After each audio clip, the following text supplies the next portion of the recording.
Team commodity समाचार की तरफ से आप सभी को नववर्ष 2025 की हार्दिक शुभकामनाएं। कमोडिटी ट्रेडिंग सिर्फ कमोडिटी समाचार के साथ। मोलतोल इंडिया चैनल में आप सभी का स्वागत है। मेरा नाम है कमल शर्मा। वर्ष 2025 में एग्री और नॉन एग्री सेक्टर की ऐसी कौन कौन सी कमोडिटी है जो इन्वेस्टर की अर्निंग बढ़ा सकती है, ऐसी ही कुछ कमोडिटी खोजी है पृथ्वी फिनमार्ट के कमोडिटी डायरेक्टर मनोज कुमार जैन ने। मनोज जी, आपका स्वागत है मोलतोल इंडिया में। नमस्कार कमल जी। नमस्कार मनोज जी। हम अर्निंग वाली कमोडिटी की चर्चा करें उससे पहले वर्ष 2025 के लिए कमोडिटी मार्केट का व्यू कैसा रहने की संभावना है आपकी नजर में, उस पर जरा आप व्यू दें अपना। नमस्कार कमल जी, सबसे पहले तो आपका धन्यवाद आज यहाँ बुलाने के लिए, और आपको और आपके सारे व्यूवर्स को वर्ष 2025 की बहुत बहुत शुभकामनाएं। आशा करते हैं कि नया वर्ष सभी के लिए मंगलमय हो और अच्छे रिटर्न देने वाला वर्ष जो है ये साबित हो, ऐसी हम जो है आशा रखते हैं। जहां तक वर्ष 2024 का सवाल है तो मिला जुला रहा है, लेकिन काफी सारी कमोडिटीज ने बेहतर रिटर्न यहाँ पे बना करके दिए हैं। भारतीय बाजारों में एनर्जी पैक से नेचुरल गैस ने 40% से अधिक के रिटर्न दिए। वहीं इंडस्ट्रियल मेटल में जिंक ने 22% से अधिक के रिटर्न दिए। सोना चांदी ने भारतीय बाजारों में लगभग 20% के आसपास के रिटर्न दिए। एल्यूमिनियम और कॉपर भी यहाँ पे ठीक ठाक रिटर्न देते हुए नजर आए। कच्चा तेल पूरे साल लगभग दायरे में कारोबार करता हुआ नजर आया। वहीं नॉन एग्री कमोडिटी में लेड और निकल दो ऐसी कमोडिटी रही जहां पे नेगेटिव रिटर्न बने। वहीं अगर हम एग्री कमोडिटी की बात करें तो खाने के तेलों के लिए वर्ष 2024 काफी बेहतर रहा। वहां पे क्रूड पाम ऑयल में लगभग 60% के ऊपर के रिटर्न बने। वहीं सोया ऑयल में भी लगभग 40% के आसपास के रिटर्न देखने को मिले। सरसों में भी पॉजिटिव रिटर्न नजर आए। कैस्टर सीड और धनिया लगभग 10 से 12% के रिटर्न देते हुए नजर आए। वहीं मसाला पैक में जीरा यहाँ पे काफी जो है दबाव वाली कमोडिटी रही, और 20% से अधिक की गिरावट वर्ष 2024 में वहां देखने को मिली। वहीं ग्वार सीड और ग्वार गम में भी जो है नेगेटिव रिटर्न पिछले वर्ष देखने को मिले।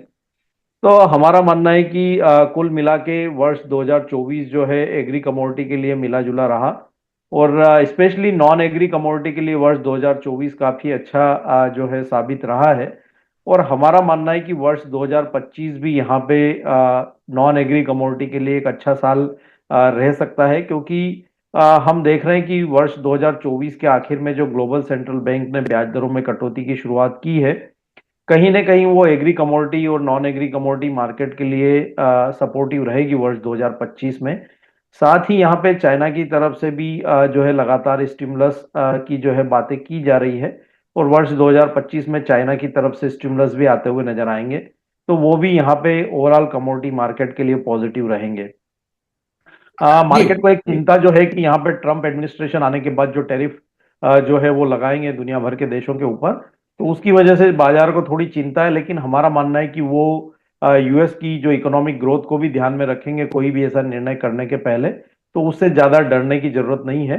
दूसरा, डॉलर में भी जो मजबूती देखने को मिल रही है वर्ष 2025 की शुरुआत में, तो हमारा मानना है कि कहीं ना कहीं अगले 1 से 2 महीने में वो भी एक बार जो है सेटल होती हुई नजर आएगी, और सेकेंड क्वार्टर से वहां भी जो है थोड़ी फिर से कमजोरी आनी शुरू हो जाएगी।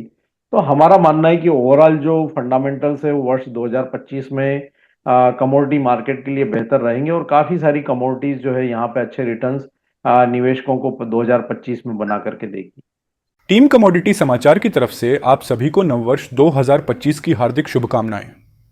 कमोडिटी ट्रेडिंग सिर्फ कमोडिटी समाचार के साथ। मनोज जी, बुलियन पैक से आपने किसे चुना इस साल के लिए जो एक इन्वेस्टर को अच्छा रिटर्न देने की क्षमता रखती हो कमोडिटी? हाँ, बुलियन में सोना और चांदी दोनों ही बेहतर करेंगे। कमल जी, हमने दिवाली पे जो रिपोर्ट निकाली थी वहां पे सोने और चांदी दोनों में ही बाइंग की रिकमेंडेशन दी थी।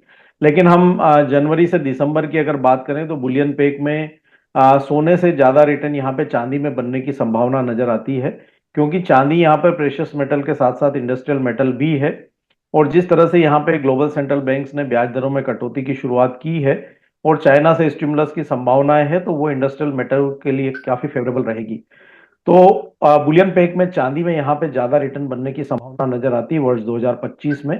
और हमारा मानना है कि इंटरनेशनल मार्केट में चांदी 38 से $40 और भारतीय बाजारों में 1,15,000 से 1,20,000 तक के स्तर वर्ष 2025 के आखिर तक छू सकती है। तो निवेशकों को यहाँ पे चांदी पे ध्यान रखना चाहिए। गिरावट में 86,000 से 82,000 के दायरे में एक्यूमुलेट करें, 76,500 के स्टॉप लॉस रखें और ऊपर में यहाँ पे 92,000, 104,000 और 120,000 तक के जो लक्ष्य है वो वहां पे पूरे साल के लिए लेकर के चल सकते हैं। जी। और मनोज जी, अगर हम एनर्जी और बेस मेटल्स पैक की बात करें तो कौन कौन सी कमोडिटी को आपने शामिल किया है जो वर्ष 2025 में अर्निंग वाली कमोडिटी हो सकती है? एनर्जी में यहाँ पे वर्ष 2024 में भी नेचुरल गैस ने काफी बेहतर रिटर्न्स निवेशकों को बना करके दिए थे और वर्ष 2025 में भी हमारा मानना है कि ये कमोडिटी फोकस में रह सकती है। उसके पीछे कारण ये है कि जो रशिया से यूरोप को गैस की सप्लाई है वो प्रभावित होती हुई नजर आई है रशिया यूक्रेन वॉर के चलते। तो यहाँ पे वर्ष 2025 में यूएस के नेचुरल गैस के जो एक्सपोर्ट्स है वो बढ़ेंगे और दूसरा यहाँ पे जो डिमांड में कमी देखने को मिल रही थी वहां भी सुधार देखने को मिलेगा। तो इंटरनेशनल मार्केट में हमारा मानना है कि $4.5 तक जो है नेचुरल गैस की कीमतें जा सकती है और भारतीय बाजारों में भी यहाँ 435 तक वर्ष 2025 में जाने की संभावना नजर आती है। तो एनर्जी पैक में नेचुरल गैस के ऊपर नजर रखना चाहिए। यहाँ 310 से 290 के दायरे में खरीदें, 254 का एक वीकली क्लोजिंग स्टॉप लॉस रखें और ऊपर में 355, 400 और 435 तक के लक्ष्य यहाँ पर लेकर के चलना चाहिए। मेटल पैक में भी यहाँ पे हलचल रहेगी वर्ष 2025 में। वैसे 2024 भी देखा जाए तो मेटल के लिए ठीक ही रहा था, लेकिन 25 में भी यहाँ पे हमारा मानना है कि सुधार जो है वो देखने को मिलेगा और एल्यूमिनियम पे यहाँ पे नजर रखना चाहिए। एल्यूमिनियम में हमारा मानना है कि इंटरनेशनल मार्केट में कीमतें 2750, $2800 तक भी जा सकती है और भारतीय बाजारों में भी 280 तक कीमतें यहाँ जाने की संभावना नजर आती है। तो एल्यूमिनियम में 238 से 230 के दायरे में बाइंग करना चाहिए। स्टॉप लॉस 218 का लगा एक वीकली क्लोजिंग बेसिस पे, ऊपर में 260 और 280 के लक्ष्य लेकर के चलना चाहिए। जी मनोज जी, अब हम अंत में एग्री पैक की भी बात कर ले तो उसमें कौन सी कमोडिटी पर फोकस करना चाहिए? एग्री में हमारा मानना है कि मसाला पैक में धनिया यहाँ पे एक अच्छी कमोडिटी रह सकती है वर्ष 2025 में भी। 2024 में भी वहाँ मॉडरेट रिटर्न देखने को मिले थे, लेकिन 25 में भी यहाँ पे अच्छे रिटर्न की संभावना नजर आती है जी। क्योंकि जिस तरह से जो सोइंग के नंबर्स आ रहे हैं, जो तीनों जो राज्य हैं मध्य प्रदेश, राजस्थान और गुजरात, तो कहीं ना कहीं वहां पे इस बार जो है गिरावट देखने को मिल रही है। दूसरा यहाँ पे यील्ड भी प्रभावित होने की संभावना जताई जा रही है और 2 वर्ष से हम देख रहे हैं कि धनिया का जो कैरी फॉरवर्ड स्टॉक है वो लगातार कम हो रहा है।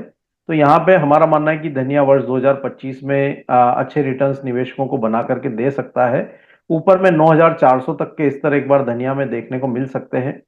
तो धनिया में 7,900 से 7,750 के दायरे में बाइंग कर सकते हैं और 7,450 का एक वीकली क्लोजिंग बेसिस पे स्टॉप लॉस रखना चाहिए। ऊपर में 8,450 पहला लक्ष्य होगा और उसके ऊपर कीमतें सस्टेन होने पर 8,800 और 9,400 ये स्तर भी जो है वर्ष 2025 के दरमियान देखने को मिल सकता है।